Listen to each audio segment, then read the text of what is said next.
É isso, olha, a CPMI do 8 de janeiro deve ser instalada na quarta-feira. Esta é a previsão de lideranças do governo, a exemplo do líder do governo no Congresso Nacional, o senador Randolfo Rodrigues. Para falar sobre como vai funcionar esta comissão, a gente chamou aqui para o CNN Dois Lados os deputados federais Ricardo Salles, do PL, e Rogério Correia, do PT. Tudo bem? Muito bom dia aos senhores. Bom dia. Eu vou começar com o Rogério Correia, que inclusive foi indicado pela bancada do PT na Câmara dos Deputados como membro titular desta comissão. Deputado, o que o senhor vai fazer na CPMI do 8 de janeiro? Peço respostas curtas para que a gente possa fazer mais perguntas e aqui entregar um Dois Lados mais completinho para o nosso público. Como membro da CPMI do 8 de janeiro, qual vai ser a sua atividade por lá? Bem, Basílio, bom dia, obrigado aí pelo convite CNN, também um bom dia para o deputado Ricardo Salles, é um prazer estar com vocês aqui. Olha, eu vou trabalhar lá para demonstrar que o que houve no dia 8 de janeiro foi um processo onde se tentou um golpe no Brasil. E neste processo nós tivemos falas do filho do presidente, por exemplo, antes ainda das eleições, dizendo que o Supremo Tribunal Federal poderia ser fechado com um cabo, um jipe e 2 soldados.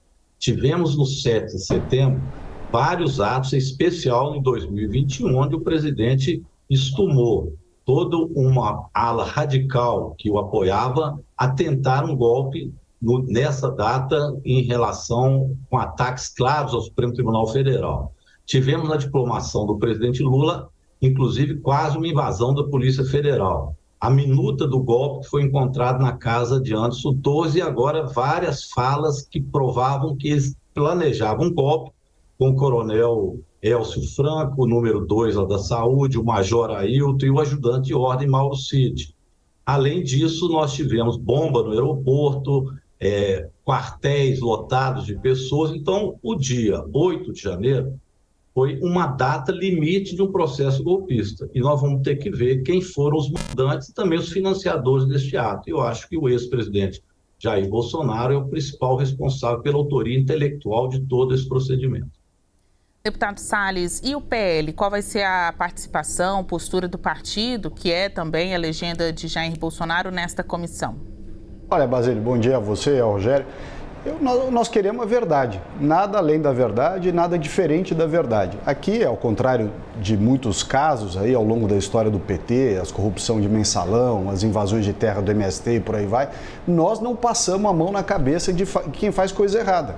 Quem tiver responsabilidade nesses casos de invasão e depredação de patrimônio público no 8 de janeiro, tem que ser identificado e punido, mas da maneira que manda a lei, né? A lei brasileira é muito clara. Ela determina qual é o devido processo legal, ela garante a ampla defesa, o contraditório. Inclusive, nós temos visto nessas denúncias em bloco, né? Hoje, agora há pouco, eu vi aqui na CNN a matéria, elas não estão fazendo algo que é fundamental para que haja o direito à ampla defesa, que é a individualização das condutas. Quando você faz denúncia em bloco, no fundo, você não estabelece quem tem culpa do quê. E, dessa forma, os réus ficam prejudicados no seu direito de defesa. Isso está errado. Inclusive, juristas de esquerda, alguns, inclusive, que compõem o Supremo Tribunal Federal, sempre tiveram uma conduta coerente no sentido de garantir o direito à legítima defesa, o direito ao contraditório, né? Então, tudo isso precisa ser lembrado. De um lado, não vamos passar a mão na cabeça de quem fez coisa errada, mas por outro também não podemos deixar suprimir as garantias individuais, né, como eu já disse aqui, do Estado Democrático de Direito, sob o pretexto de se punir de maneira indiscriminada todos aqueles que estão ali. É preciso haver a individualização das condutas de maneira clara e objetiva. Com a instalação da CPMI do 8 de janeiro, possivelmente nesta quarta-feira, virão também os nomes de quem é presidente, quem é vice-presidente, quem é o relator da comissão. Quem vai ganhar essa disputa, né? Dá para se dizer assim, vai ser o primeiro embate entre governo e oposição nos ditames, né? No transcorrer desta comissão. Quem vai estar no comando, sentado ali na mesa diretora desta comissão? Presidente, vice-presidente, relator. quem ganha essa guerra? O governo, a oposição? Os senhores defendem também um nome mais equilibrado ali na coluna do meio? Deputado Rogério Correia. Basília, não pode ser um bolsonarista raiz, exatamente pelas interpretações equivocadas que eu acho que eles têm desse caso. O deputado Ricardo, por exemplo, não colocou em momento nenhum que ali houve uma tentativa de golpe. Se houver um negacionismo histórico do acontecido, nós não vamos apurar aquilo que precisa ser apurado e fazer a defesa do sistema democrático brasileiro. Isso é que é essencial nesta CPMI. Então, tanto o presidente quanto o relator tem que ser de alguém que defenda essa frente ampla para defender o processo democrático brasileiro. A liberdade individual que ele defende, daqueles que quebraram o relógio, quebraram o Congresso Nacional, etc., não pode se sobrepor a uma análise histórica e a tentativa de golpe ocorrida no Brasil. Essa é a essência da CPMI. Lá também não pode ser um lugar onde as pessoas vão tentar discutir outros assuntos para não se deixar apurar. Por exemplo, o tema da corrupção, se o deputado quiser depois fazer um debate sobre isso, nós fazemos, mas não está em debate agora. Então, nós não podemos colocar cortinas de fumaça para tentar esconder o procedimento da tentativa de golpe que teve. Eu cito, por exemplo, agora o presidente norte-americano, Donald Trump, que deu entrevistas esses dias dizendo que o que aconteceu no Capitólio foi algo maravilhoso, espetacular, que ele fala que não tinha nada a ver, mas que foi algo muito importante para a democracia dos Estados Unidos. O problema é que os bolsonaristas trabalham com esta lógica. Então, eu acho que, sendo alguém que tem a concepção de que houve uma tentativa de golpe, pode ser o presidente e pode ser também o relator de partidos, né, que não sejam necessariamente do Partido dos Trabalhadores, mas que tenham uma concepção de análise histórica do procedimento e que as pessoas sejam punidas e que aqueles que foram autores intelectuais do golpe sejam investigados. Eu acho que o ex-presidente Jair Bolsonaro terá que depor e terá também que ter os seus sigilos bancário, fiscal, quebrado, porque ele e já existe inquérito no Supremo, que foi instado pela Procuradoria-Geral da República, colocando ele como um dos prováveis ou mais provável autor intelectual desse processo golpista no Brasil, que culminou com quebra-quebra e com o terrorismo de 8 de janeiro, e por pouco nós não vimos o aeroporto de Brasília pegando fogo. Graças a Deus, tivemos lá um motorista que fez a vistoria no caminhão e viu um artefato de bomba colocado por bolsonaristas que estavam nos quartéis, protegidos, inclusive, pelas falas do presidente Bolsonaro, que os instava a estar lá. A mesma pergunta para você, Ricardo Salles. Quem estará no controle da CPMI do 8 de janeiro? Olha, eu acho que tem que ser alguém independente. Da mesma forma que, e nesse aspecto concordo com o Rogério, que não deve ser o bolsonarista, também não pode ser petista, porque o governo do PT claramente tem responsabilidade pela omissão, pela leniência das suas autoridades. Veja que, de um lado, o ministro da Justiça recebeu um aviso 3 dias antes do sistema de inteligência e nada fez. Está lá documentado, mandou um ofício apenas para o governo do Distrito Federal e nada mais. Tinha à sua disposição a Polícia Federal para colocar de prontidão, não colocou. Tinha a Polícia Rodoviária Federal, também não colocou. Tinha a Força Nacional, também não colocou. Mas mais grave ainda, a postura daquele general amicíssimo do Lula, braço direito do Lula já desde 2003, o tal do G. Dias, que também foi informado por tudo isso, não tomou nenhuma providência e, pior ainda, estava presente no Palácio do Planalto, as imagens que eles tentaram esconder de qualquer jeito, e que foi aqui a CNN quem revelou, o G. Dias estava presente no Palácio do Planalto, passou por tudo aquilo, não fez absolutamente nada. A sua tropa, basta olhar os horários das gravações divulgadas aqui pela CNN, a sua tropa do GSI batendo papo no salão da entrada de serviço do Palácio do Planalto, enquanto o próprio G. Dias não fazia nada. A gente está ouvindo aí as considerações do deputado federal Ricardo Salles, ele que é do PL, partido que sugeriu a abertura dessa CPMI do 8 de janeiro, né? Mas deve ficar de fora deste comando se a tendência for mesmo por um nome mais independente, que não seja nem bolsonarista, nem lulista, né? Um governista claro. Bom, eu queria encerrar o nosso quadro também falando para o nosso espectador que a gente tem na tela aqui 2 deputados que estavam com a cabeça em outras CPIs, né? De um lado, Salles, que foi um dos autores do pedido de abertura da CPI do MST, que nos próximos dias também deve começar a funcionar, e o Rogério Correia, que passou ali, bateu na trave na coleta de assinaturas para criar a CPI das joias, né, sobre os presentes sauditas entregues ao ex-presidente Jair Bolsonaro.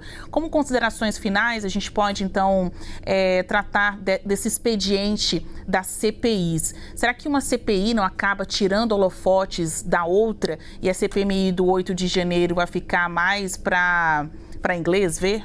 Eu vou passar a resposta final para o deputado Rogério Correia. Eu acho que o que tem que ser investigado será investigado. No caso do MST, que eu acho que vai sair de lá, é que é um movimento democrático, que é o MST, que faz ocupações de terras devolutas, que trabalha com um artigo da Constituição, que é democratizar o uso da terra. E tem plantado muito. Nós veremos que o MST é o maior produtor de arroz orgânico do mundo, teve uma feira maravilhosa agora em São Paulo, com uma produção espetacular. Enfim, eu acho que o MST mostrará ao Brasil a necessidade da agricultura familiar. Do outro lado, nós vamos estar analisando quem tentou dar o golpe. Aí não dá para colocar um sinal de igualdade em quem assumiu o governo há 5 dias e foi vítima de todo um processo, inclusive uma GSI, dominada pelo general Heleno, que era bolsonarista extremista, e falava em golpe junto com Braga Neto, que terão que se explicar e colocar nisso um sinal de igualdade de possíveis omissões ou erros que aconteceram no dia e tentar apagar o procedimento histórico do golpe. Então, trata-se disso, nós não podemos colocar um sinal de igualdade. Então, acho que todas as 2 comissões são importantes. E termino dizendo das joias. Nós vamos investigar as joias também na CPMI, porque ali tem a fuga de Bolsonaro.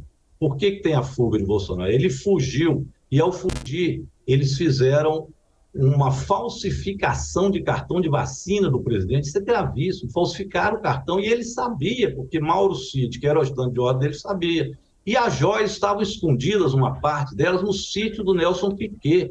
E outras joias valiosíssimas, eles tentaram que ficasse com o presidente, ou seja, ele estava armando um golpe, fugiu do Brasil e queria até reserva financeira para poder, nesta intentona golpista, se preservar. Eu acho que isso tudo vai estar na Comissão Parlamentar de Inquérito e, olha, sinceramente, acho que Bolsonaro sai inelegível e preso dessa CPMI. Deputado Salles, por falar em foco, olha aí diretamente para a câmera e faça suas considerações finais. A gente vai ter mesmo 2, 3 CPIs ou uma vai acabar invadindo o trabalho da outra, roubando holofotes, se misturando? Qual a sua avaliação?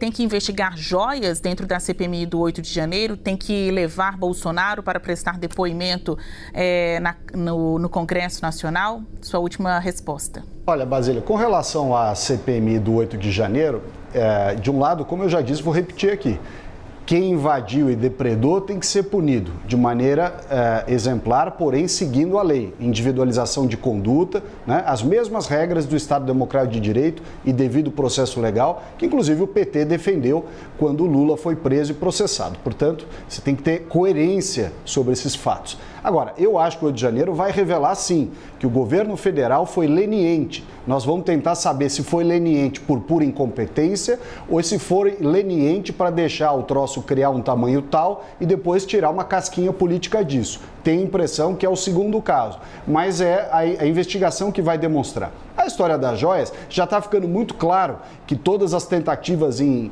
liberar as joias foi para incorporar ao acervo. Mas isso aí a Polícia Federal está investigando, também vai dar a sua resposta. Quanto à vacina, de novo, o presidente Bolsonaro já disse o que todos já sabem. Como chefe de Estado, com passaporte diplomático, ele não precisava de atestado de vacina para coisa nenhuma. Portanto, nenhuma dessas medidas eventualmente tomadas pelo CID foram em benefício do presidente. Ele não precisava disso. Ele embarcou como teria embarcado, com o seu passaporte de chefe de Estado, não foi questionado por isso, não tem nada a ver com essa história de falsificação de vacina. Agora, a CPI do MST, que é de extremamente importância, ela não é do MST. Isso é uma coisa que está sendo repetida, mas ela é de invasão de propriedade. Ela pega o desrespeito do MST, da Frente Nacional de Luta, da Via Campesina e, quiçá, do próprio MTST, que invade áreas urbanas, porque o princípio é o mesmo. O Brasil consagra a defesa da propriedade privada, não permite que se faça esse tipo de esbulho possessório, depredação de patrimônio público e privado. Essa história de dizer que o MST invade terras improdutivas é mentira. Invadiu a área da Embrapa, invadiu a fazenda da Suzano, na Bahia, invadiu fazendas produtivas aqui no Pontal do Paranapanema. E ainda que improdutivas fossem, não é papel do MST escolher quem é produtivo e quem não é. Para isso existe o devido processo legal. Então vai ser muito importante ter todas essas comissões parlamentares de inquérito para a gente poder ter a verdade. Nada melhor do que a luz sobre a verdade. Estaremos aqui para cobrar produtividade desse Congresso, tendo aí tantas CPIs no cardápio de opções de investigação neste semestre. Olha, conversamos ao vivo aqui na CNN Brasil com os deputados federais Ricardo Salles, do PL, e Rogério Correia, membro da CPMI do 8 de janeiro, do PT. Muito obrigada aos senhores e até a próxima. A gente volta a se encontrar aqui em mais um CNN Dois Lados. Obrigado. Tudo bem. Abraço, Basílio. Abraço. Um abraço.